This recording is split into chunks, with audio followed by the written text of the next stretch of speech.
S ಶುರು ಮಾಡೋಣಲ್ರಿ second session. S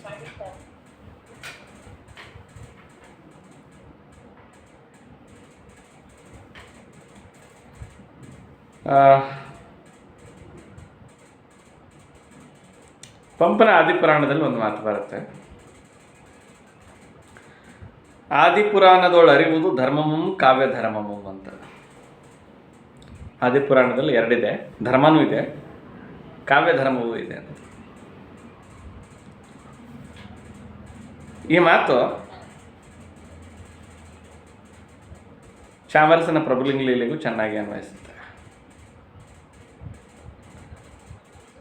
ಚಾಮರಸನ ಈ ಕಾವ್ಯ ಧರ್ಮ ಮತ್ತು ಕಾವ್ಯ ಧರ್ಮಗಳ ಅಪೂರ್ವ ಸಂಯೋಗ. ಧರ್ಮ ಮತ್ತು ಕಾವ್ಯ ಧರ್ಮಗಳ ಅಪೂರ್ವ ಸಂಯೋಗ. ಚಾಮರಸನಿಗೆ ಧರ್ಮವನ್ನು ಹೇಳಬೇಕು, ಆದರೆ ಧರ್ಮವನ್ನು ಧರ್ಮವಾಗಿ ಹೇಳೋದಲ್ಲ, ಕಾವ್ಯವಾಗಿ ಹೇಳಬೇಕು. ಅಂದರೆ ಕಾವ್ಯಕ್ಕೂ ಕೆಲವು ಧರ್ಮಗಳಿವೆ. ಅಂದರೆ ರಸವತ್ತಾಗಿರಬೇಕು, ಸಾಂಕೇತಿಕ ಇರಬೇಕು, ಪಾತ್ರ ರಚನೆ ಇರಬೇಕು, ಘಟನೆ ಸನ್ನಿವೇಶಗಳಿರಬೇಕು. ಇವೆಲ್ಲ ಕಾವ್ಯದ ಧರ್ಮಗಳು. ಈ ಕಾವ್ಯದ ಧರ್ಮಗಳ ಮೂಲಕ ಧರ್ಮವನ್ನು ಹೇಳುವುದು. ಇಲ್ಲಿ ಕಾವ್ಯದ ಧರ್ಮ ಅಂದರೆ ನಿಯಮ ಅಂತ ಇಟ್ಕೊಳ್ಳಿ. ಕಾವ್ಯದ ನಿಯಮ ಪದ್ಧತಿ. ಈ ಕಾವ್ಯದ ಧರ್ಮದ ಒಳಗೆ ಧರ್ಮವನ್ನು ಹೇಳುವುದು.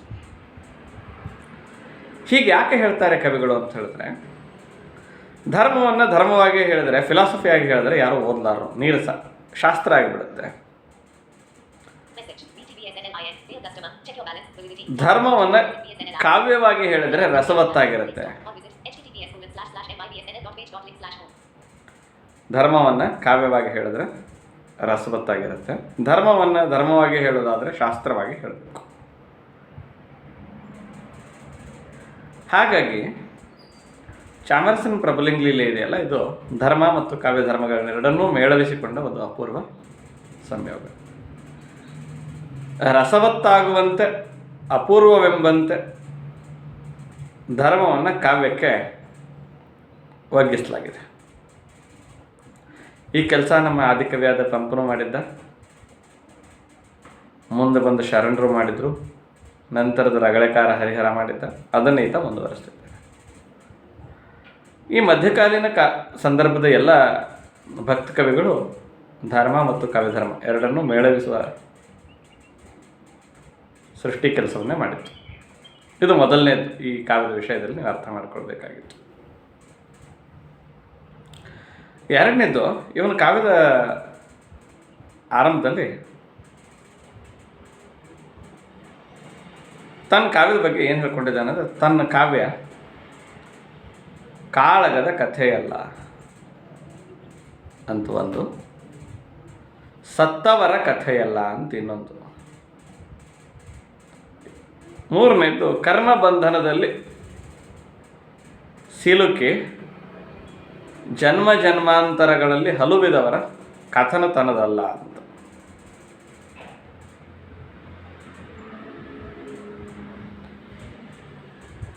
ಸತ್ತವರ ಕಥೆಯಲ್ಲ, ಕಾಳಗದ ಕಥೆಯಲ್ಲ.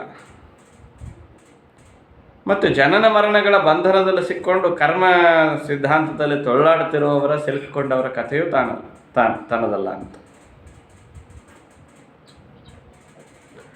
ಹೀಗೆ ಯಾಕೆ ಹೇಳಿದ ತನ್ನ ಕಾವ್ಯದ ಆರಂಭದಲ್ಲಿ ಇವನು ಅಂತ ಹೇಳಿದ್ರೆ, ಇವನಿಗಿಂತ ಮುಂಚೆ ಬರೆಯುತ್ತಿದ್ದಂತಹ ಎಲ್ಲ ವೈದಿಕ ಕವಿಗಳು ಪ್ರಾಯಶಃ ಬರೆದದ್ದು ರಾಮಾಯಣ ಮಹಾಭಾರತದ ಕಥೆಗಳನ್ನು. ಅವೆರಡು ಯುದ್ಧ ಕಾವ್ಯಗಳು. ಯುದ್ಧದಲ್ಲಿ ಸೆಣಸಾಡಿ ಸಾಯುವವರ ಕಥೆಗಳು. ಯುದ್ಧ ಮತ್ತು ಸಾವು ವೈದಿಕರ ಕಾವ್ಯದಲ್ಲಿ ಸಾಮಾನ್ಯವಾದ ಸಂಗತಿಗಳು. ಆಮೇಲೆ ಇವರೆಲ್ಲ ಚರಿತ್ರೆಯ ವೀರರು. ಈಗ ಮಣ್ಣಿನಲ್ಲಿ ಮಣ್ಣಾಗಿ ಹೋಗಿದ್ದಾರೆ. ಹಾಗಾಗಿ ಅವರು ಸತ್ತವರು.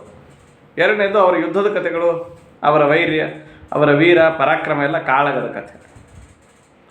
ತಾನು ಪರಾಕ್ರಮದ ಕಥೆ ಹೇಳಲಿಕ್ಕೆ ಹೊರಟಿಲ್ಲ, ಯುದ್ಧದ ಕಥೆ ಹೇಳಲಿಕ್ಕೆ ಹೊರಟಿಲ್ಲ, ಚರಿತ್ರೆಯಲ್ಲಿ ಮಣ್ಣಾದವರ ಕಥೆ ಹೇಳಕ್ಕೆ ಹೊರಟಿಲ್ಲ. ಕರ್ಮಬಂಧನ ಅನ್ನೋದು ವೈದಿಕ ಧರ್ಮದ ಮತ್ತೊಂದು ಮೂಲಭೂತ ತತ್ವ. ಅದು ಜೈನರಲ್ಲೂ ಬರುತ್ತೆ. ಕರ್ಮವಾದ ಜೈನರಲ್ಲೂ kind of a in continuity with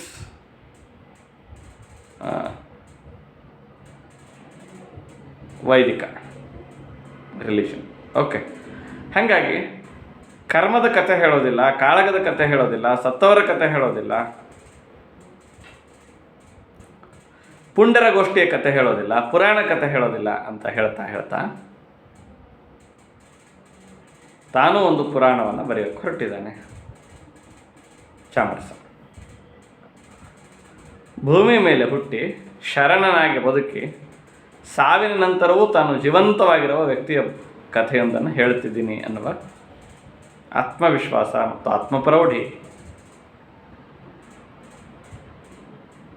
Chamarasa. ಇವನ ಕಾವ್ಯಕ್ಕೆ ವಸ್ತು ಯಾರು ಅಂತ ಹೇಳಿದ್ರೆ 12ನೇ ಶತಮಾನದಲ್ಲಿ ಬಾಳಿ ಬದುಕಿದ ಅಲ್ಲಮ ಪ್ರಭು ಅಥವಾ ಪ್ರಭುದೇವರು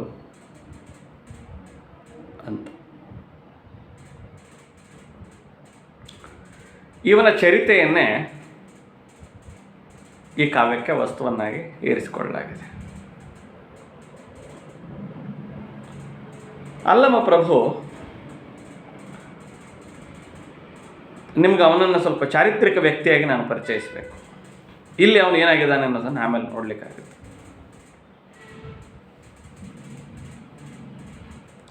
ನಮಗೆ ಇತಿಹಾಸದ ವ್ಯಕ್ತಿಯಾಗಿ ಅಲ್ಲಮನ ವಿಷಯದಲ್ಲಿ ತಿಳಿದು ಬರುವ ಸಂಗತಿಗಳು ಏನೇನು ಅನ್ನೋದನ್ನು ಸ್ವಲ್ಪ ಗಮನಿಸ್ಕೊಂಡ್ರೆ ಕಾವ್ಯದಲ್ಲಿ ಅವು ಏನೇನು ಬದಲಾಗಿವೆ ಅನ್ನೋದನ್ನು ಆಮೇಲೆ ನಮಗೆ ನೋಡೋದಕ್ಕಾಗತ್ತೆ.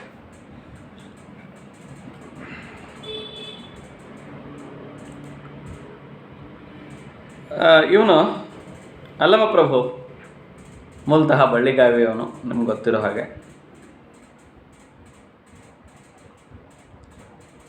ಇವನ ತಂದೆ ನಿರಹಂಕಾರ, ತಾಯಿ ಸುಜ್ಞಾನಿ ಅಂತ ಹೇಳ್ತಾರೆ. ಬಳ್ಳಿಗಾವಿ ಒಂದು ಕರ್ನಾಟಕದ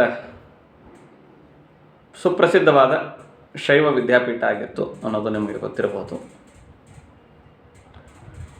ಇವನು ನಟುವ ಜಾತಿಗೆ ಸೇರಿದವನು ಅಂತ ಹೇಳ್ತಾರೆ. ಇದೊಂದು ಶೂದ್ರ ಜಾತಿಗೆ ಸೇರಿದವನು ಅಂತ. ಮದ್ದಳೆ ಬಾರಿಸುವ ಕಾಯಕ ಮಾಡ್ತಾ ಇದ್ದ ಅಂತ ಹೇಳ್ತಾರೆ. ಮೂಲತಃ ಸಂಸಾರಿಯಾಗಿದ್ದ. ಇವನಿಗೆ ಕಾಮಲತೆ ಎನ್ನುವ ಹೆಂಡತಿ ಇದ್ಲು. ಅವಳು ಅಕಾಲಕ್ಕೆ ತೀರ್ಕೊಂಡ್ಳು. ಅವಳ ವಿರಹದಲ್ಲಿ ಬೆಂದ, ಹುಚ್ಚನಾಗಿ ಅಲದ. ಆಮೇಲೆ ಒಂದು ದಿನ ನೆಲವನ್ನು ಹುಚ್ಚುತನದಲ್ಲಿ ಕೆರಿತಾ ಇದ್ದಾಗ ಅವನ ಅಂಗುಷ್ಟಕ್ಕೆ ಅಥವಾ ಉಂಗುಷ್ಟಕ್ಕೆ ಅವನು ಕೆರಿತಾ ಇದ್ದಾಗ ನೆಲಮಹಡಿ ಕಾಣಿಸ್ತು. ಅದರೊಳಗೆ ಇಳಿದ. ಅಲ್ಲಿ ಅನಿಮಿಷ ಎನ್ನುವ ಅವನೊಬ್ಬ ಗುರು, ತಪಸ್ವಿ, ಧ್ಯಾನ ಸ್ಥಿತಿಯಲ್ಲಿದ್ದ. ಅವನ ಕೈಯಲ್ಲಿ ಒಂದು ಲಿಂಗ ಇತ್ತು. ಆ ಲಿಂಗ ಇವನ ಕೈಯನ್ನು ಸೇರಿತು. ಅಷ್ಟೊತ್ತಿಗೆ ಅನಿಮಿಷ ನಿರ್ಮಾಯನಾದ, ಅಂದರೆ ಮಾಯವಾಗಿ ಹೋಗ್ಬಿಟ್ಟ. ಇವನು ಧ್ಯಾನ ತಪಸ್ಸುಗಳನ್ನ ಮಾಡಿ ಅಲ್ಲಮನಾದ. ಹೀಗೆ ಏನೇನೋ ಕಥೆಗಳಿವೆ. ಇವನ ಜೀವನಕ್ಕೆ ಸಂಬಂಧಪಟ್ಟ ಈ ಕಥೆಗಳಿಗೆಲ್ಲ ಆಧಾರ ಎಲ್ಲಿದೆ ಅಂತ ಹೇಳಿದ್ರೆ ಹರಿಹರನ ಪ್ರಭುದೇವರ ರಗಳೆಯಲ್ಲಿ. ಇವನ ಜೀವನದ ಅನೇಕ ವಿವರಗಳು ನಮಗೆ ಮೊಟ್ಟ ಮೊದಲ ಬಾರಿಗೆ ಸಿಕ್ಕೋದು ಹರಿಹರನ ಪ್ರಭುದೇವರ ರಗಳೆಯಲ್ಲಿ. ಇಂಥ ಚಾರಿತ್ರಿಕ ವ್ಯಕ್ತಿಯಾದ ಅಲ್ಲಮ ತನ್ನ ವಚನಗಳ ಮೂಲಕ ಅವನ ವ್ಯಕ್ತಿತ್ವ ನಮಗೆ ಕಂಡುಬರೋದೇನು ಅಂತ ಹೇಳಿದ್ರೆ, ಅವನು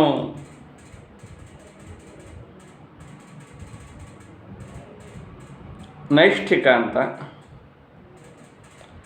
ಎರಡನೇದು ಧರ್ಮದ ಆಚರಣಾತ್ಮಕ ಧರ್ಮ ಅಂತ ಏನಿದೆಯಲ್ಲ, ರಿಚುವಲಿಸ್ಟಿಕ್ ರಿಲಿಷನ್ ಅಂತ, ಅದನ್ನು ಮೀರಿ ಎಲ್ಲ ತತ್ವದ ಎಲ್ಲೆಯನ್ನು ಮೀರಿ ಬೆಳೆದು ನಿಂತ ಒಬ್ಬ ದಾರ್ಶನಿಕನಾಗಿ ಕಾಣಿಸ್ತಾನೆ. ಅಂದರೆ ಮತದ ಆಚರಣೆಗಳು, ಮತಶ್ರದ್ಧೆಗಳು, ಮೌಢ್ಯಗಳು ಎಲ್ಲನೂ ಮೀರಿ ನಿಂತವನು. ಅಪ್ರತಿಮ ಶಿವಭಕ್ತ, ಜ್ಞಾನಿ. ಅವನು ಈ ಆತ್ಮಸಾಧನೆಯ 3 ಮಾರ್ಗಗಳಿವೆ ಅಲ್ಲ, ಭಕ್ತಿ ಮಾರ್ಗ, ಕರ್ಮ ಮಾರ್ಗ, ಜ್ಞಾನ ಮಾರ್ಗ. ಇವುಗಳಲ್ಲಿ ಭಕ್ತಿ ಮಾರ್ಗವನ್ನು ಹಾದು ಜ್ಞಾನ ಮಾರ್ಗದ ಶಿಖರವನ್ನು ಮುಟ್ಟಿದವನು, ಎಲ್ಲವನ್ನು ಮೀರಿ ನಿಂತ ಘನಮಹಿಮ ಅನ್ನೋ ಹಾಗೆ ಅವನ ವಚನಗಳು ಅವನನ್ನು ಚಿತ್ರಿಸ್ತವೆ. ಅಂದರೆ ತನ್ನ ಬಗ್ಗೆ ತಾನು ಬರ್ಕೊಂಡಿದ್ದು ಅಥವಾ ಅವನು ಬರೆದದ್ದನ್ನು ಗಮನಿಸಿದರೆ ಆತ ಸರ್ವವನ್ನು ಮೀರಿ ನಿಂತ ಒಬ್ಬ ಘನಮಹಿಮ ಅಂತ.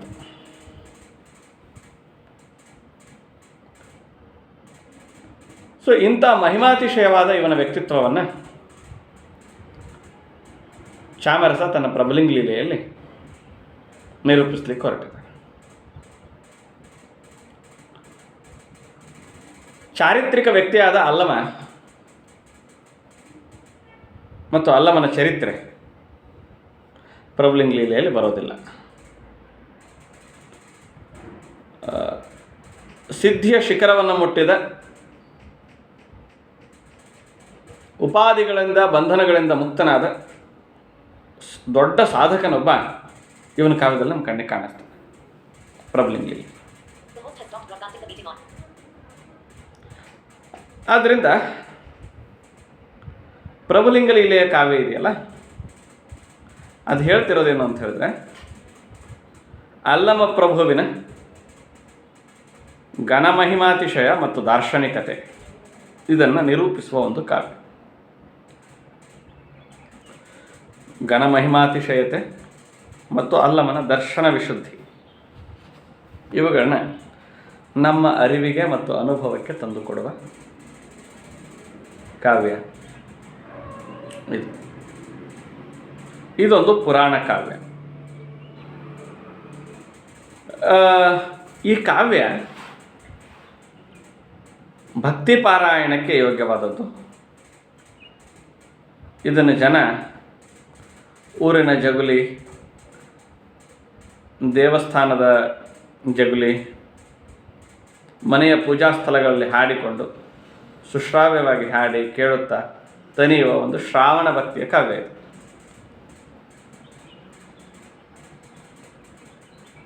ಇದರಲ್ಲಿ ಭಕ್ತಿ ಇದೆ, ದರ್ಶನ ಇದೆ, ಅಲ್ಲಮನ ವ್ಯಕ್ತಿತ್ವದ ನಿರೂಪಣೆ ಇದೆ. ಮಾತ್ರ ಅಲ್ಲ, 12ನೇ ಶತಮಾನದ ಶರಣ ಚಳವಳಿಯ ಸಾಂಸ್ಕೃತಿಕ ಮುಖಗಳ ಅನಾವರಣ ಇದರಲ್ಲಿದೆ. ಇದು ಇಂಗ್ಲೀಷ್ನಲ್ಲಿ ಜೆಫ್ರಿ ಚಾಸರ್ ಬರೆದಂತಹ ಈ ಕ್ಯಾಂಟರ್ಬರಿ ಟೇಲ್ಸ್ ಇದೆ ನೋಡಿ, ಅದು ಮತ್ತು ಜಾನ್ ಬನಿಯನ್ ಬರೆದಂತಹ ಪಿಲ್ಗ್ರಿಮ್ಸ್ ಪ್ರೋಗ್ರೆಸ್, ಅಂಥ ಅನುಭವವನ್ನು ತಂದುಕೊಡುವ ಕಾವ್ಯ. ಆದರೆ ಅವೆರಡಕ್ಕಿಂತ ಮುಂಚೆ ಬರೆಯಲ್ಪಟ್ಟ ಕಾವ್ಯ.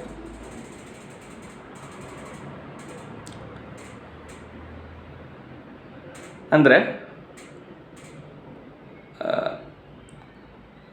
ಅಲ್ಲಮ ಪ್ರಭುದೇವರು ಪ್ರಾಣಲಿಂಗಿ ಸ್ಥಳವನ್ನು ತಲುಪಿ, ಈ ವೀರಶೈವ ಲಿಂಗಾಯತರಲ್ಲಿ ಸ್ಥಳದ ಕಲ್ಪನೆ ಇದೆ. ಪ್ರಾಣಲಿಂಗಿ ಸ್ಥಳ ಅಥವಾ ಶರಣಸ್ಥಳವನ್ನು ತಲುಪಿದ ಮೇಲೆ ತನ್ನ ಅನುಭವ, ಬುದ್ಧಿ, ವಿವೇಕ ಇವನ್ನೆಲ್ಲ ಇತರರಿಗೆ ಹಂಚಿದ ಹೇಗೆ ಅನ್ನೋದನ್ನು ಈ ಕಾವ್ಯದಲ್ಲಿ ಮನಗಾಣಿಸಲಾಗಿದೆ. ಹಾಗಾಗಿ ಈ ಕಾವ್ಯದ ಪ್ರಸಿದ್ಧಿ ಎಷ್ಟು ಅಂತ ಹೇಳಿದ್ರೆ, ಇವನ ನಂತರ ಈ ಪ್ರಭುಲಿಂಗ ಲೀಲೆಯನ್ನು, ಅಂದರೆ ಈ ಚಾಮರಸನ ಕಾವ್ಯ ಏನಿದೆ, ಪ್ರಭುವಿನ ವ್ಯಕ್ತಿತ್ವವನ್ನು ಅಥೆಂಟಿಕ್ ಆಗಿ ದರ್ಶಿಸುವ ಕಾವ್ಯವಾದ್ದರಿಂದ ಇದನ್ನು ತೆಲುಗು ಭಾಷೆಗೆ ಪಿಡವರ್ತಿ ಸೋಮನಾಥ ಎನ್ನುವನು ಮತ್ತು ಪಿಡವರ್ತಿ ಬಸವಯ್ಯ ಎನ್ನುವರು ಅನುವಾದಿಸ್ತಾರೆ. ತಮಿಳಿಗೆ ಅನುವಾದ ಆಗಿದೆ, ಸಂಸ್ಕೃತಕ್ಕೆ ಅನುವಾದ ಆಗಿದೆ, ಮರಾಠಿಗೆ ಅನುವಾದ ಆಗಿದೆ. ಇಷ್ಟು ಖ್ಯಾತಿಯುಳ್ಳ ಕಾವ್ಯ ಇದು. ಏನಿದೆ ಇದರಲ್ಲಿ ಅಂತ ನೀವು ಗಮನಿಸಿದ್ರೆ, ನಾನು ಮಾರ್ಪಾಟುಗಳು ಅದು ಇದು ಆಮೇಲೆ ಮಾತಾಡ್ತೀನಿ. ಒಟ್ಟು ಪ್ರಭುದೇವರನ್ನು, ಅವರ ಚರಿತೆಯನ್ನು ಕುರಿತಂತೆ ನಮ್ಮಲ್ಲಿ ರಚನೆಯಾಗಿರುವ ಒಟ್ಟು ಕಾವ್ಯಗಳನ್ನ ಗಮನಿಸ್ಕೊಂಡ್ರೆ, ಮುಖ್ಯವಾಗಿ ಮೊದಲನೇದು ಹರಿಹರನ ಪ್ರಭುದೇವರ ರಗಳೆ, ಚಾಮರಸನ ಪ್ರಭುಲಿಂಗ ಲೀಲೆ, ಆಮೇಲೆ ಇನ್ನೊಂದು ಪ್ರಭುದೇವರ ಶೂನ್ಯ ಸಂಪಾದನೆ ಅಂತ, ಆಮೇಲೆ ಶಾಂತಲಿಂಗ ದೇಶಿಕನ ಭೈರವೇಶ್ವರ ಕಾವ್ಯದ ಕಥಾಮಣಿ ಸೂತ್ರ ರತ್ನಾಕರದಲ್ಲಿ ಪ್ರಭುವಿನ ಬಗ್ಗೆ ಬರುತ್ತೆ. ಹೀಗೆ ಅನೇಕ ಕಾವ್ಯಗಳಲ್ಲಿ ಪ್ರಭುವಿನ ವ್ಯಕ್ತಿತ್ವ, ದರ್ಶನ, ಮಹಿಮೆ ಎಲ್ಲ ಬಂದಿದೆ. ಆದರೆ ಇಲ್ಲಿ ಬಂದಷ್ಟು ವಿಸ್ತೃತವಾಗಿ ತತ್ವಾತಿಶಯಗಳನ್ನು ಗರ್ಭೀಕರಿಸಿಕೊಂಡ ಕಾವ್ಯ ಇನ್ನೊಂದಿಲ್ಲ. ಹಾಗಿದ್ರೆ ಈ ಪ್ರಬಲಿಂಗ ಲೀಲೆ ಇದೆಯಲ್ಲ, ಇದರ ಕಥೆ ಏನು, ವಸ್ತು ಏನು ಅಂತ ಸ್ವಲ್ಪ ನೋಡೋಣ. ಕಥಾವಸ್ತು ಅದನ್ನು ಹೇಳಿ ನಾನು ಇದರ ಫಿಲಾಸಫಿಕಲ್ ಆಯಾಮಕ್ಕೆ, ಡೈಮೆನ್ಷನ್ಸಿಗೆ ಹೋಗ್ತೇನೆ. ಯಾಕಂದರೆ ನಿಮ್ಮ ಕಥೆ ಗೊತ್ತಿಲ್ಲದೆ ನಾನು ಸುಮ್ಮನೆ ಬೀಟಿಂಗ್ ಅರೌಂಡ್ ದ ಬುಷ್ ಮಾಡಬಾರ್ದಲ್ಲ. ಸುತ್ತು ಎಲ್ಲ ಹೇಳಿದ್ರೆ ನಮಗೆ ಕಥೆನೇ ಅರ್ಥ ಆಗಲಿಲ್ಲ ಅಂತ ಏನು ಮಾಡೋದು ಅಂತ. ಇದರ ಕಥೆ ಏನು ಅಂದರೆ,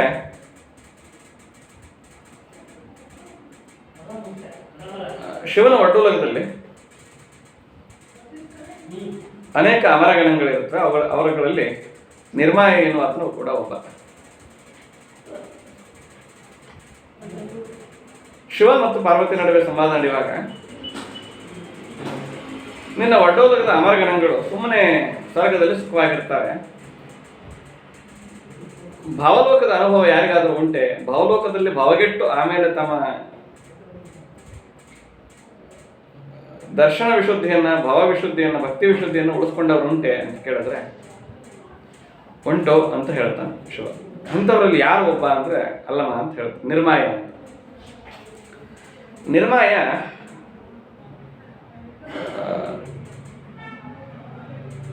ಶಿವಗಣ ಪದವಿಯನ್ನು ಏರುವ ಮೊದಲು ಭಾವದ ಬಂಧನಗಳನ್ನು ಬಿಡಿಸ್ಕೊಂಡು ಬಂದವನೇ ಅಂತ ಕೇಳಿದ್ರೆ ಹೌದು ಅಂತಾನೆ, ಅಥವಾ ಗೆಲ್ಲಬಲ್ಲನೆ ಅಂದ್ರೆ ಹೌದು ಅಂತಾನೆ. ಅದಕ್ಕೆ ಪಾರ್ವತಿ ಪರೀಕ್ಷೆ ಮಾಡಿ ನೋಡೋಣ ಅಂದರೆ ಅದಕ್ಕೆ ಒಪ್ಪಿಗೆ ನೀಡ್ತಾನೆ ಶಿವ. ಆಗ ನಿರ್ಮಾಯ ತನ್ನ ಶಿವಗಣ ಪದವಿಯನ್ನು ತ್ಯಜಿಸಿ ಭೂಮಿಗೆ ಬಂದು ಅಲ್ಲಮ ಹೆಸರಿನ ಅಂಕಿತ ಪಡ್ಕೊಂಡು ಸುಜ್ಞಾನ ಮತ್ತು ನಿರಹಂಕಾರ ಎನ್ನುವ ತಂದೆ ತಾಯಿಗಳ ಉದರದಲ್ಲಿ ಜನಿಸಿ ಬೆಳೀತಾನೆ, ಅವಧೂತನಾಗಿ ಬೆಳೀತಾನೆ. ಇನ್ನೊಂದು ಕಡೆಗೆ ಇವನು ಪರೀಕ್ಷೆ ಮಾಡೋದಕ್ಕೆ ಅಂತ ಹೇಳಿ ಪಾರ್ವತಿ ತನ್ನ ಪರೀಕ್ಷಾರ್ಥವಾಗಿ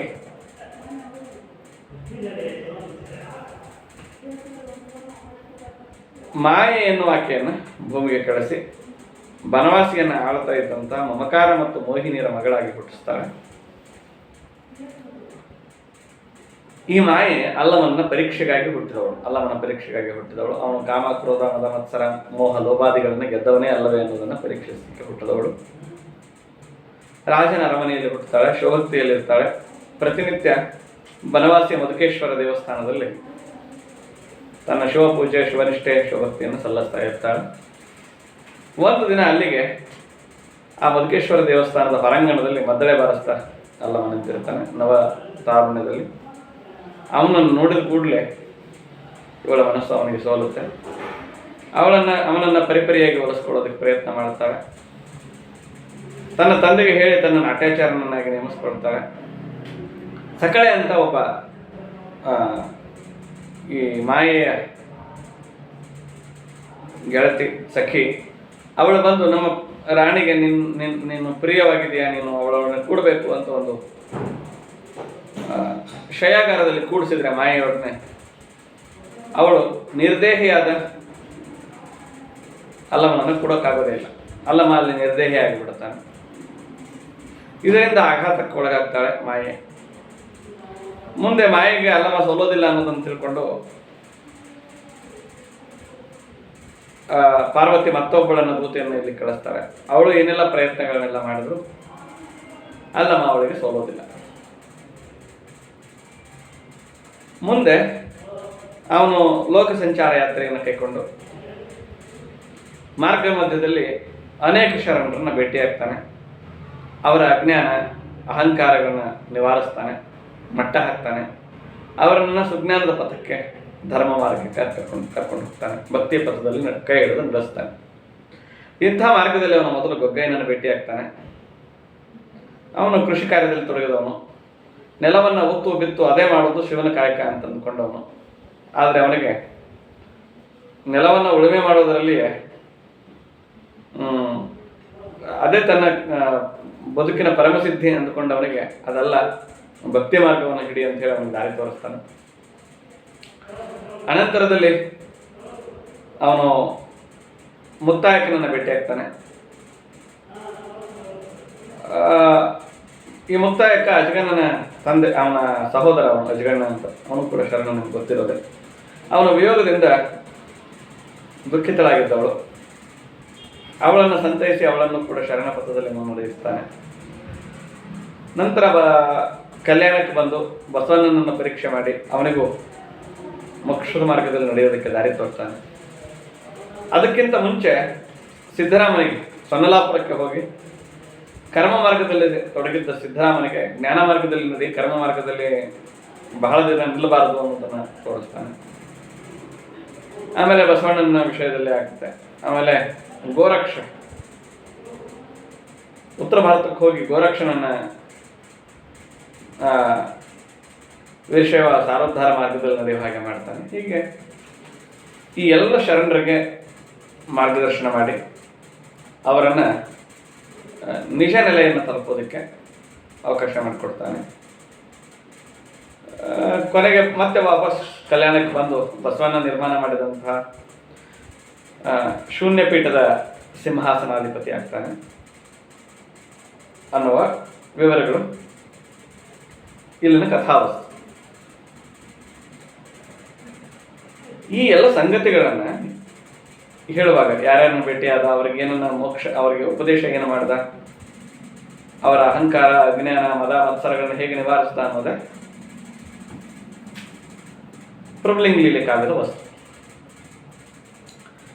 ಚಾಮರಸನ ಉದ್ದೇಶ ಇರೋದೇನೆಂದ್ರೆ, ಪ್ರಭುವೇ ಈ ಈ ಕಾವ್ಯದ ಆಶಯಗಳಿಗೆ ನಾವು ಈಗ ಬರೋಣ. ವಸ್ತುವಿನಿಂದ ಮುಂದೆ ಆಶಯ ಧೋರಣೆಗಳಿಗೆ ಬರೋಣ. ಚಾಮರಸ ಈ ಕಾವ್ಯದ ಮೂಲಕ ಶಿವನೇ ಸ್ವತಃ ಲಿಂಗ ರೂಪ ಧಾರಣೆ ಮಾಡಿ ಪ್ರಭುವಿನ ವೇಷದಲ್ಲಿ ಲೀಲೆಗಳನ್ನು ನಿರ್ವಹಿಸುತ್ತಾ ಇದ್ದಾನೆ ಅಂತ ಹೇಳ್ತೇವೆ.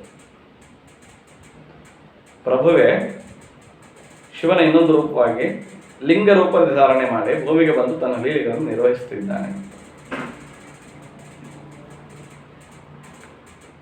ಲೀಲೆ ಅಂದರೆ ರಿಲಿಜಿಯಸ್ ಟೆಕ್ಸ್ಟ್ಗಳಲ್ಲಿ ಬೇರೆ ಬೇರೆ ಅರ್ಥಗಳಿವೆ, ನಿಮ್ಗೆ ಗೊತ್ತಿರ್ಬೋದು.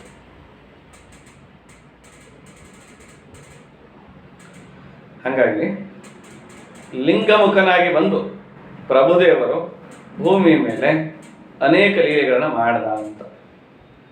ಈ ಲೀಲೆಗಳು ಏನು ಅನ್ನೋದು ವೀರಶೈವ ದರ್ಶನದ ಪ್ರಕಾರ ಪವಾಡ, super natural, super human activities, ಅತಿಮಾನುಷ ಕ್ರಿಯೆಗಳನ್ನು ಕೆಲವನ್ನ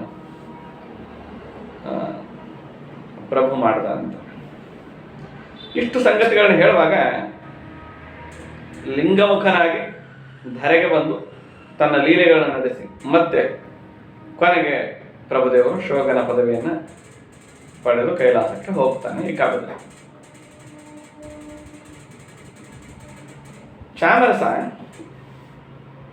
ಇಲ್ಲಿ ಚಿತ್ರಿಸಿರುವ ಅಲ್ಲಮ ಇದ್ದಾನಲ್ಲ, ಅವನು ಮನುಷ್ಯನಲ್ಲ. ಅವನ ವ್ಯಕ್ತಿತ್ವಕ್ಕೆ ಬೆಳವಣಿಗೆ ಇಲ್ಲ. ಅವನ ವ್ಯಕ್ತಿತ್ವಕ್ಕೆ ಬೆಳವಣಿಗೆ ಇಲ್ಲ, ವಿಕಾಸ ಇಲ್ಲ. ಅವನ ವ್ಯಕ್ತಿತ್ವದಲ್ಲಿ ಒಂದಿನಿತೂ ಕುಂದಿಲ್ಲ. ಅವನು ಪರಮ ಮೌಲ್ಯದ ಮೂರ್ತಿ. ಭೂಮಿಗೆ ಬಂದಿರೋದೇ ವೀರಶೈವ ಸಾರೋದ್ಧಾರ ಮತ ಪ್ರಚಾರ ಅನ್ನೋದನ್ನು ಚಿತ್ರಿಸೋದು. ಆದರೆ ಇವನಿಗಿಂತ ಮುಂಚೆ ಹರಿಹರನಂತವರು ಪ್ರಭುದೇವರ ರಗಳೆಯಲ್ಲಿ ಅಲ್ಲವನನ್ನು ಚಿತ್ರಿಸಿದ್ದು ಹೇಗೆ ಅಂದರೆ, ಅವನು ಮೂಲತಃ ಮನುಷ್ಯ ಲೋಕದ ಮಿತಿಗಳನ್ನು ಮೀರ್ತಾ ಮೀರ್ತಾ ಮೀರ್ತಾ ಅವನು ದೇವರಾದ ಅಂತ. ಅಂದರೆ ಅವನಿಗೆ ಸಂಸಾರ ಇತ್ತು, ಹೆಂಡತಿ ಇದ್ಲು, ಹೆಂಡತಿ ವಿಯೋಗ ಆಯಿತು, ಅವನು ಅವಳ ಅಗಲಿಕೆಯಿಂದ ನೋವು ಪಟ್ಟ, ವ್ಯಥೆ ಪಟ್ಟ. ಅಂದರೆ ನಮ್ಮ ಹಾಗೆ ಮನುಷ್ಯ ಅಂತ. ಇತಿಹಾಸದ ವ್ಯಕ್ತಿಯಾಗಿದ್ದ ಅಲ್ಲಮ ಪ್ರಭುದೇವರ ರಗಳೆಯಲ್ಲಿ, ಹರಿಹರನ ಪ್ರಭುದೇವರ ರಗಳೆಯಲ್ಲಿ ಚಾಮರಸನ ಕಾವ್ಯದಲ್ಲಿ ದಿವ್ಯ ಮಹಾತ್ಮನಾಗಿ ಕಾಣಿಸ್ಕೊಂಡಿದ್ದ.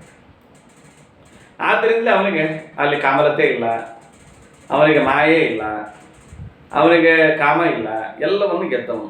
ನಿರಹಂಕಾರ, ನಿರ್ವಿಘ್ನ, ನಿರೂಪಮ, ನಿರಾಕಾರನೂ ಹೌದು ಒಂದು ಅರ್ಥದಲ್ಲಿ. ಕೆಲ ಕಡೆಗೆ ಹಾಗೆ ಅವನನ್ನು ನಿರ್ವಿಕಲ್ಪ ಮೂರ್ತಿ ಅವನು. ಒಂದಿಷ್ಟು ಕಡೆಗೆ ಹಾಗೆ ಚಿತ್ರಿತನಾಗಿದ್ದಾನೆ. ಅಂದರೆ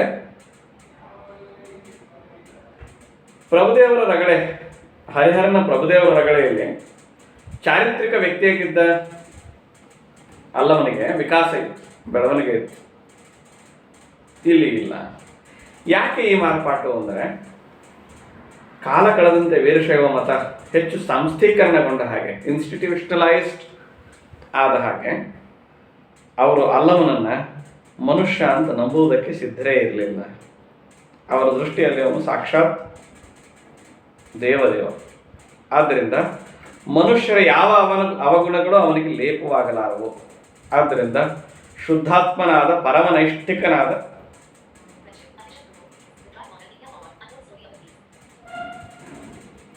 ಪರಮ ಸಿದ್ಧನೊಬ್ಬನನ್ನು ಚಿತ್ರಿಸೋದಕ್ಕೆ ಚಾಮರಸ ಹೊರಟಿದ. ಹೀಗೆ ಚಿತ್ರಿಸುವಾಗ ಆತ ಇವನ ಲೀಲೆ, ಪವಾಡ, ಅತಿಮಾನುಷ ಸಂಗತಿಗಳನ್ನು ಚಿತ್ರಿಸುವಾಗಲೆಲ್ಲ ಇದೇ ದೃಷ್ಟಿಕೋನ ಅವನಿಗೆ ಆದ್ಯಂತವಾಗಿ ನಿಂತಿರೋದು. ಇನ್ನು ಕೆಲವು ಸಾಂಕೇತಿಕ ಸಂಗತಿಗಳನ್ನು ಗಮನಿಸಬೇಕು. ನಿರ್ಮಾಯ ಅಲ್ಲಮನಾದ ಅಂತ ಹೇಳಿದೆ. ನಿರ್ಮಾಯ ಅಂದರೆ ಮಾಯೆಯನ್ನು ಕಳ್ಕೊಂಡವನು ಅನ್ನೋದು ಅಲ್ಲಮನ ಒಂದು ಉಪಾಧಿ. ಎರಡನೇದು, ಈ ಮಾಯೆ ಅಂತಿದ್ಲಲ್ಲ, ಅವಳು ಪಾರ್ವತಿಯ ತಾಮಸ ಕಡೆ. ಅಕ್ಕ ಮಹಾದೇವಿ ಪಾರ್ವತಿಯ ಸಾತ್ವಿಕ ಕಡೆ. ಈ ಕಾವ್ಯದಲ್ಲಿ ಅಕ್ಕ ಮಹಾದೇವಿ ಪಾರ್ವತಿಯ ಸಾತ್ವಿಕ ಕಡೆ, ಮಾಯೆ ಪಾರ್ವತಿಯ ತಾಮಸ ಕಡೆ. ಇನ್ನು ಮಮಕಾರ, ಮೋಹಿನಿ ಮಾಯೆಯ ತಂದೆ ತಾಯಿಗಳು. ಇವನ್ನ ನಾವು ಹೇಗೆ ತಗೋಬೇಕು ಅಂತ ಹೇಳಿದ್ರೆ, ಮೋಹ ಮಮಕಾರಗಳು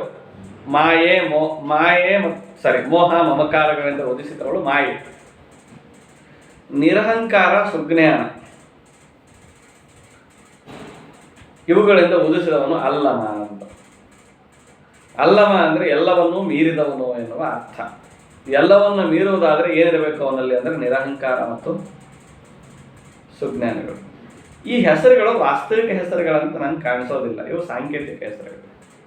ಧರ್ಮದ ಒಂದು ನಿರ್ದಿಷ್ಟ ಸಾಂಕೇತಿಕ ಮೌಲ್ಯವನ್ನು ಪ್ರತಿನಿಧಿಸುವ ಸಂಗತಿಗಳಿವೆ.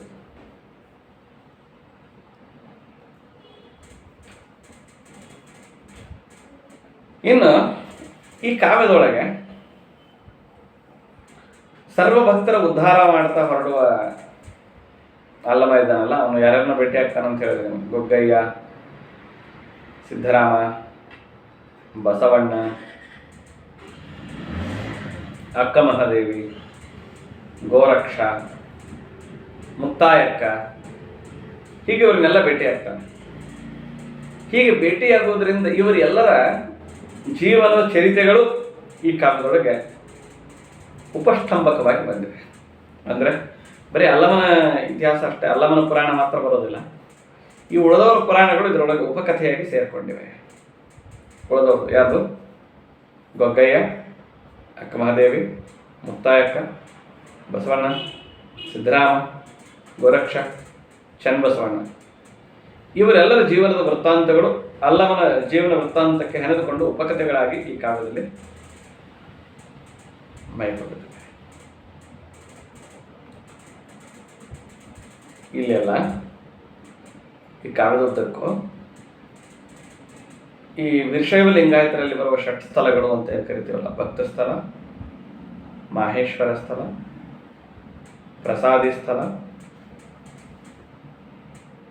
ಪ್ರಾಣಲಿಂಗಿ ಸ್ಥಳ, ಶರಣ ಸ್ಥಳ ಮತ್ತು ಐಕ್ಯ ಸ್ಥಳ, ಈ ವಿವಿಧ ನಾನಾ ಅವಸ್ಥೆಗಳ ಒಂದೊಂದು ಮುಖಗಳ ದರ್ಶನವನ್ನು ಈ ಉಳಿದ ಶರಣರ ಚರಿತ್ರೆಗಳ ಮೂಲಕ ಕಟ್ಟಿಕೊಡಲಾಗಿದೆ. ಆಮೇಲೆ ಅಷ್ಟಾವರಣಗಳು ಅಂತ ಬರ್ತಾವಲ್ಲ, ಅಷ್ಟಾವರಣಗಳು ಬರುತ್ತವಲ್ಲ, ನಮಗೆ ಗೊತ್ತಿರೋ ಹಾಗೆ ಗುರು, ಲಿಂಗ, ಜಂಗಮ, ಪಾದೋದಕ, ಪ್ರಸಾದ, ರುದ್ರಾಕ್ಷಿ, ಇವೆಲ್ಲ ಅಷ್ಟಾವರಣಗಳು ವೀರಶೈವದಲ್ಲಿ. ವಿಭೂತಿ, ಗುರು, ಲಿಂಗ, ಜಂಗಮ, ಪಾದೋದಕ, ಪ್ರಸಾದ, ರುದ್ರಾಕ್ಷಿ, ವಿಭೂತಿ ಇವೆಲ್ಲ ಇವುಗಳ ದಾರ್ಶನಿಕ ನೆಲೆಯನ್ನು ಈ ಕಾವ್ಯ ಕಟ್ಕೊಡೋದಕ್ಕೆ ಹೊರಟಿದೆ.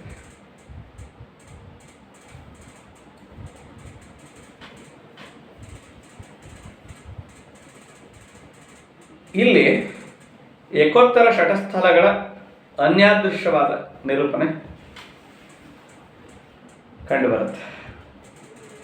ಅಂದರೆ ಏನದು ಹೆಂಗೆ ಅಂತ ನೀವು ಕೇಳಬಹುದು. ಈ ಷಟ್ಸ್ಥಲಗಳಲ್ಲಿ ನಾವು ಮನುಷ್ಯನ ವ್ಯಕ್ತಿತ್ವಕ್ಕೆ ಒಂದು ಬೆಳವಣಿಗೆ ಇದೆ. ಅಲ್ಲ, ಬೆಳವಣಿಗೆ ಮೊದಲ ಮೆಟ್ಟಲು ಭಕ್ತಿ ಸ್ಥಳ, ಕೊನೆ ಮೆಟ್ಟಲು ಐಕ್ಯ ಸ್ಥಳ. ಅಂದರೆ ಮೆಟ್ಲಿದ್ದಂಗೆ ಫಸ್ಟ್ ಮೆಟ್ಲಿಂದ ನಾವು ಮೇಲಕ್ಕೆ ಏರೋದಕ್ಕೆ ಕೊನೆ ಮೆಟ್ಲು ತನಕ ಹೋಗ್ತೀವಲ್ಲ, ಹಾಗೆ ಕೊನೆ ಮೆಟ್ಲು ಐಕ್ಯ ಸ್ಥಳ, ಮೊದಲನೇ ಮೆಟ್ಲು ಭಕ್ತ ಸ್ಥಳ. ತಮ್ಮ ಭಕ್ತಿ ಜೀವನದ ಬೇರೆ ಬೇರೆ ಅವಸ್ಥೆಗಳಲ್ಲಿ ಇದ್ದಂತಹ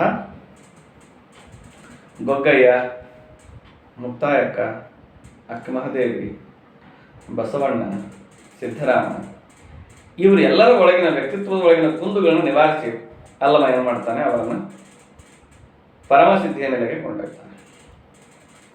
ಉದಾಹರಣೆ ಹೇಳೋದಾದ್ರೆ,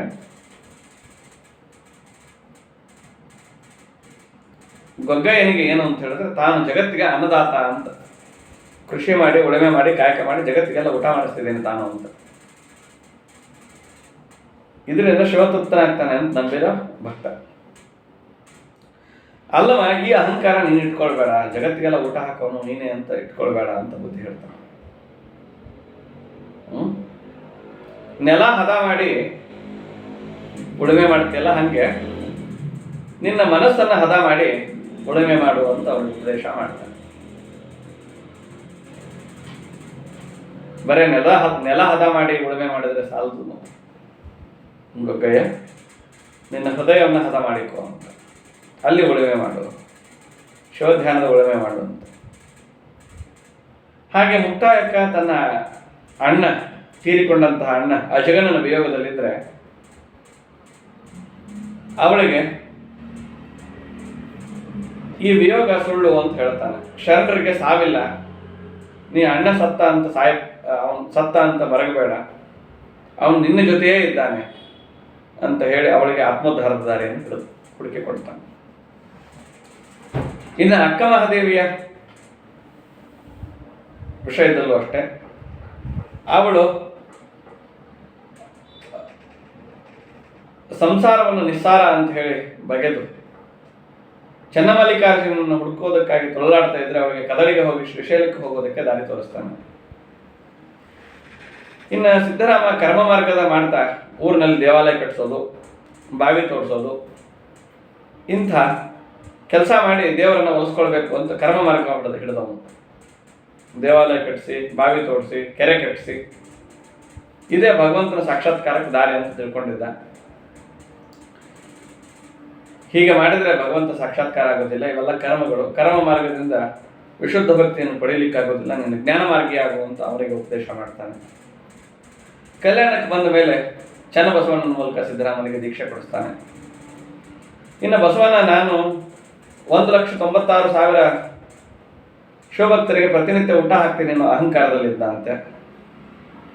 ಅದಕ್ಕೆ ಅಲ್ಲಮ ಬಂದು ನನಗೆ ಹೊಟ್ಟೆ ಹಸಿವಾಗಿದೆ ಊಟ ಹಾಕುವಂತ ತಿರುಕನ ವೇಷದಲ್ಲಿ ಬಂದು 1,96,000 ಶರಣರು ಏನನ್ನು ಊಟ ಮಾಡ್ತಿದ್ರು ಅಂತ ತಾನು ಒಬ್ಬನೇ ಉಣ್ತಾನೆ. ಆಗ ಬಸವಣ್ಣ ಅಹಂಕಾರ ಮರೆದು ಹೋಗುತ್ತೆ. ಮಾಡಿದೆನೆಂಬುದು ಮನದಲ್ಲಿ ಹೊಡೆದರೆ ಒಡನೆ ನುಡಿದಿತ್ತು ಶಿವನ ಡಂಗುರ ಅಂತ ಬಸವಣ್ಣ ವಚನ ಬರೀತಾನಲ್ಲ, ಅಂತ ಅನುಭವ ಬಂದದ್ದು ಅಲ್ಲಮನಿಂದ ಆತನಿಗೆ. ಹೀಗೆ ಈ ಅಹಂಕಾರದ ಕಾಳಿಕೆಯನ್ನು ಬಸವಣ್ಣನಿಂದ ಕಳಿತಾನೆ. ಹೀಗೆ ಒಬ್ಬೊಬ್ಬರ ಮನಸ್ಸಿನಲ್ಲಿ ಇನ್ನು ಗೋರಕ್ಷ ಎನ್ನುವನು ಬಲಾಢ್ಯ ದೇಹ ಬೆಳೆಸಿದ್ದ, ದೇಹದಲ್ಲಿಯೇ ಭಗವಂತನ ಸಾಕ್ಷಾತ್ಕಾರ ಆಗುತ್ತಂತ ನಂಬಿದ್ದ.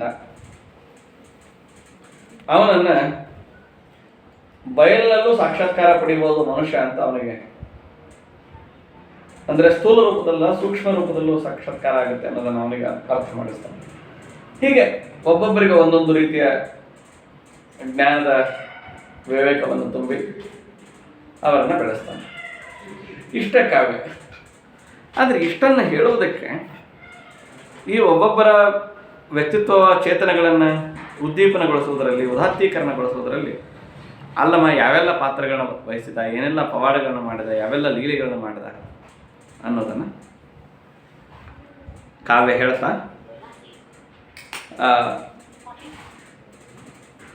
ಲಿಂಗಾಂಗ ಸಾಮರಸ್ಯ, ಪ್ರಾಣಲಿಂಗಿ ಶರಣಸ್ಥಳ ಐಕ್ಯಸ್ಥಳಗಳ ಮಹತ್ವವನ್ನು ಹೇಳ್ತಾ ಹೌದು. ಅದರಲ್ಲೂ ವಿಶೇಷವಾಗಿ ವೀರಶೈವರಲ್ಲಿ ಗುರುಮುಖೇನವಾಗಿ ಲಿಂಗ ಪೂಜೆ, ಲಿಂಗಮುಖೇನವಾಗಿ ಜಂಗಮ ಸೇವೆ ಹೇಗೆಲ್ಲ ನಡೀಬೇಕು ಅನ್ನೋದನ್ನು ದರ್ಶನ ದೃಷ್ಟಿಯಿಂದ ಈ ಕಾವ್ಯ ತಿಳಿಸುತ್ತೆ. ಅಲ್ಲಮ್ಮ ಹೀಗೆ ಸಂಚಾರಿಯಾಗಿ ಒಂದೊಂದು ಕಡೆ ಹೋಗಿ ತನಗೆ ಭೇಟಿಯಾದ ಜನರಲ್ಲಿ ಅಜ್ಞಾನ ಇದ್ದರೆ ಅದನ್ನು ನಿವಾರಿಸಿ ಅವರಿಗೆಲ್ಲ ಮುಕ್ತಿಯ ಮಾರ್ಗವನ್ನು ತೋರಿ ಕೊನೆಗೆ ಕಲ್ಯಾಣಕ್ಕೆ ಬಂದು ಶೂನ್ಯ ಸಿಂಹಾಸನದ ಪೀಠವನ್ನು ಏರಿ ಭಕ್ತ ಭವಿಗಳಿಗೆ ಇಬ್ಬರಿಗೂ ಮಾರ್ಗದರ್ಶನ ಮಾಡ್ದ ಅಂತ ಹೇಳುವ ಕಾವ್ಯ.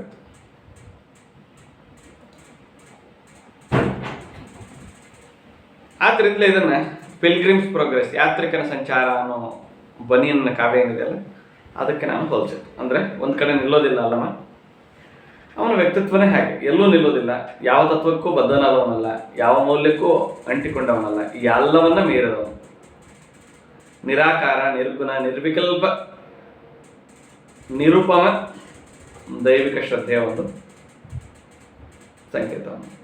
ಅಂದರೆ ರೂಪ, ಆಕಾರ, ಗಾತ್ರ, ಬಣ್ಣ ಇವುಗಳನ್ನು, ಇಂಥ ಎಲ್ಲ ಉಪಾಧಿಗಳನ್ನು ದಾಟಿದವನು ಮೇಲ್ದವನು. ಗ್ರೇಟ್ ಫಿಲಾಸಫರ್ ಆದಂತಹ ಅಲ್ಲಂ ಪ್ರಭುವನ್ನು ಶಬ್ದಗಳ ಮೂಲಕ, ಅಂದರೆ ಪದಗಳಿಗೂ ತತ್ವಕ್ಕೂ ವಿರುದ್ಧ ಹಂಗೆ ನೋಡ್ತಾರೆ. ಯಾಕಂದರೆ ತತ್ವ ತುಂಬ ಅಮೂರ್ತವಾದದ್ದು, ಅದನ್ನು ಪದಗಳ ಮೂಲಕ ಭಾಷೆಯಲ್ಲಿ ಮೂರ್ತ ರೂಪಕ್ಕೆ ಇಳಿಸುವ ಕೆಲಸದಲ್ಲಿ ಚಾಮರಸ ಗೆದ್ದಿದ್ದಾನೆ. ತತ್ವವನ್ನು ಅಮೂರ್ತವಾದದ್ದು ಅದನ್ನು ಮೂರ್ತ ರೂಪಕ್ಕೆ ಭಾಷೆ ಮೂಲಕ ಸೆರೆ ಹಿಡಿಯೋದಿದೆಯಲ್ಲ, ಅಂಥ ಕೆಲಸನ ಅಲ್ಲಮ್ಮ ಚಾಮರಸ ಚೆನ್ನಾಗಿ ಮಾಡಿರ್ತಾರೆ. ಆದರೆ ಚಾಮರಸ ಇದನ್ನೆಲ್ಲ ಮಾಡುವಾಗ ಎಲ್ಲೂ ಅಷ್ಟಾದಶ ವರ್ಣನೆಗಳು ತರೋದಾಗಲಿ, ಸೂರ್ಯೋದಯ ಚಂದ್ರೋದಯ ವರ್ಣನೆ ಮಾಡೋದಾಗಲಿ, ಸೂಳೆಗೆರೆ ವರ್ಣನೆ ಮಾಡೋದಾಗಲಿ ಎಲ್ಲೂ ಮಾಡಿಲ್ಲ. ಈ ಮುಖ್ಯ ಪಾತ್ರಕ್ಕೆ, ಅಂದರೆ ಅಲ್ಲವನ ವ್ಯಕ್ತಿತ್ವಕ್ಕೆ, ಅದರ ಘನತೆಗೆ ಇಂಬು ಕೊಡುವಂತೆ ಉಳಿದ ಪಾತ್ರಗಳನ್ನು ಸೃಷ್ಟಿ ಮಾಡಿದ್ದಾನೆ, ಭಾಷೆಯನ್ನು ಹೆಣೆದಿದ್ದಾನೆ, ಛಂದೋಬಂಧವನ್ನು ಹರಿಬಿಟ್ಟಿದ್ದಾನೆ. ಒಟ್ಟಿನಲ್ಲಿ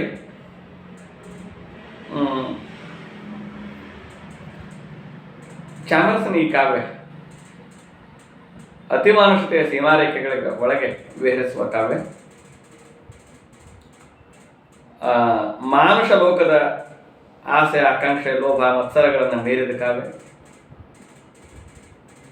ನಿಷ್ಕಲಂಕವಾದ, ನಿಖಲವಾದ